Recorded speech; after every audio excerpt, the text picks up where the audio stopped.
Creepy Nuts are back with a new song, and this one is called Fright. It came out 16 hours ago. Wow. And the interesting thing is that I was about to say, wow, this one actually looks like it's not a theme tune for once. But then I found out, yes, TBS drama theme tune. Okay, so it's like, I love how they've just gone from back in the day, like Creepy Nuts were just like, oh, this really interesting rap group. So now they are your go-to rap theme tune group. So I am really interested to see what we get. The song itself is 2.5 minutes long, and Creepy Nuts have been doing really well of recent. I feel like they've kind of been good at keeping these concise songs very much, to the point, getting usually a catchy chorus in, having that signature style of rap. The rap always has the interesting bits with the voice that goes up and down and all over the place. But at the same time, I often say this, we get a lot of rap music now where it's and so I really love when you hear rappers who actually are doing something interesting with the art form rather than just going off on the beat and I like it when you hear someone who's actually got a little bit of personality and attitude and a little bit of flow to what they're actually doing, and it actually sounds like they're using personality and complexity in what they're doing. So Creepy Nuts for me are one of the great examples of keeping that style of actually good quality rap in the mainstream. So I'm excited. I'm hoping that we get a little bit more of that. And whenever I start one of these videos with a kind of a preamble compliment to the group, I'm always hoping that the song we are about to listen to actually lives up to everything I just said. But fingers crossed. Creepy Nuts tend to deliver. So let's hope they do here. This one's called Fright.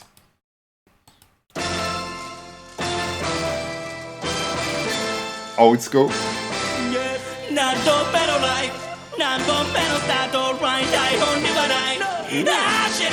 I like the intro. Waiting for the beat. Oh, that's cool.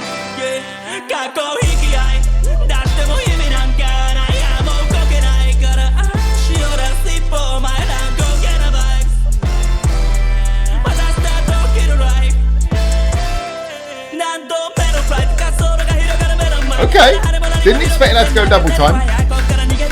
That's cool. Flow's building up.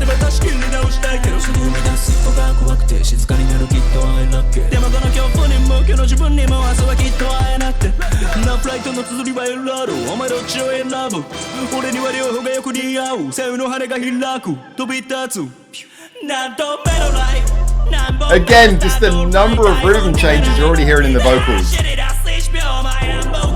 And again, a bit of soul, a bit of grit in the vocals as well.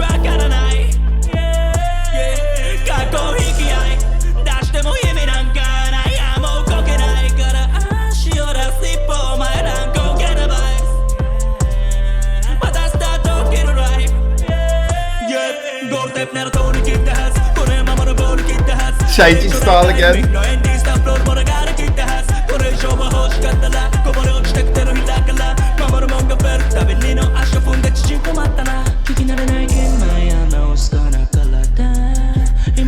We're going auto-tune now, okay.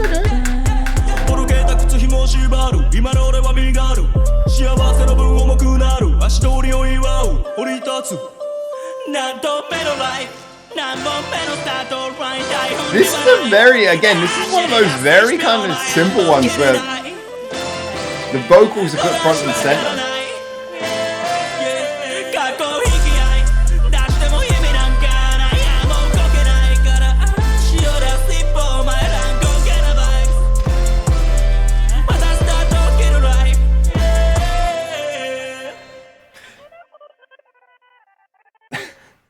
Creepy breakdown at the end there. That one was actually really interesting because I feel like this definitely played towards the angle of really putting the vocals front and center, but the backing was really interesting. It comes in with that kind of what sounds like a sampled kind of just a bam, bam, very stabbing kind of sound.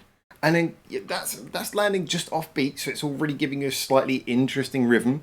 And then when the actual drums come in underneath, the bass is very kind of steady and held. So the bass is kind of like giving you the cement between the bricks, if you like. And then you're getting the interesting kind of architecture of the building is coming through, like these offbeat stabs. The beat itself, starts off slow, then goes kind of double time.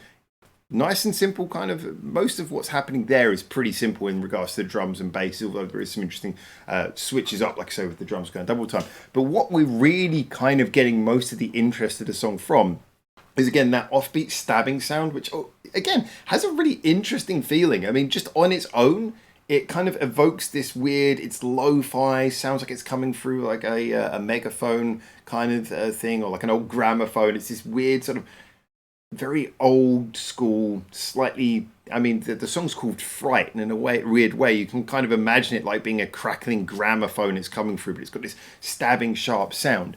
And then by that landing off beat, it gives you an interesting kind of framework for the lyrics to be layered between. And yet, okay, so we have got a chorus that we come back round to, back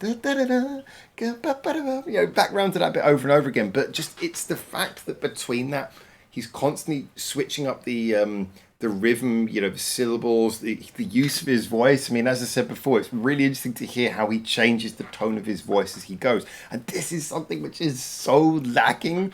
I don't want to turn this into a big rant about some of the other rap from nearby countries to Japan that we get a lot of these days, and a little bit from inside Japan as well. But, there's a lot of this kind of monotone. Oh, isn't it really cool? I did a really fast rhythm. Oh, look, there's a couple of internal rhymes. Wah! And there's nothing wrong with that. But it's interesting when you hear rap that the changes in the flow, the changes in the syllable delivery, the changes in the rate of the delivery of the vocals are represented in the tone of voice. They're represented in the pitch. They're represented in those things. It was interesting later in the song when the auto-tune came in. I'm not a big fan of auto-tune rap. I don't like it because I think it actually sucks a lot of the personality out of it. I think you can't really deliver with personality when your voice is being auto-tuned. However, it was weird that it kind of almost came in here like as a deliberate contrast to what we had before. There was kind of a rawness to the song before, so adding the auto-tune in towards the end was just like another interesting change to what was a very vocal-centered song. I will say I still probably would have gone against it myself. Auto-tune is not completely without its place. I'm not a big fan of it in rap, actually. Ironically, I dislike it more in rap than I do in vocal. If you use it with singing, I don't like to hear it. Like, you get some groups like Passcode where it's very much part of the sound and style, and you go, okay, that's an identity thing. And it works in that sense because it makes sense the way they balance it and the way they built their sound around it. With other singers, if you can sing, usually I don't like to hear auto-tune, but, it can be used subtly by a singer who wants to perfect things. I don't have a problem with that personally, as long as it sounds relatively natural. But in rap, it's like, you don't have to be on, you don't have to sing in the same way. So I do have mixed feelings about auto-tune in rap, but fair enough. Like I say, in this one, it was used sparingly at the end, and I think it was used to give a little bit of sense of variation and another tonal adjustment, which was all part of keeping the song going. For me, this was just a very cool, little, interesting example of them doing a song that just kind of worked, Not anything big, not anything flashy. I like the fact that even with all the fame they've got now, they're still keeping their music relatively... I don't want to say pure. That's a crappy word to use because pure doesn't really mean anything. Pure can often be the opposite of experimentation, in which case it's a bad thing. But relatively honest. It just seems to be like the music they're creating just feels like the sort of music that a couple of friends would produce if like one of them was good with putting together the tracks and one of them was good with rapping, and they just kind of put it together in a casual way. It feels like that. It just feels honest. So yeah, for me, definitely I enjoyed this. Thought it was a really cool one. It's going to be a theme tune. Aren't they all now, creepy nuts? Anyway, there you go. As always, those are my thoughts. Get in the comments. Tell me what you think. And until I hopefully see you very soon for the next one of these. For now, ciao, ciao.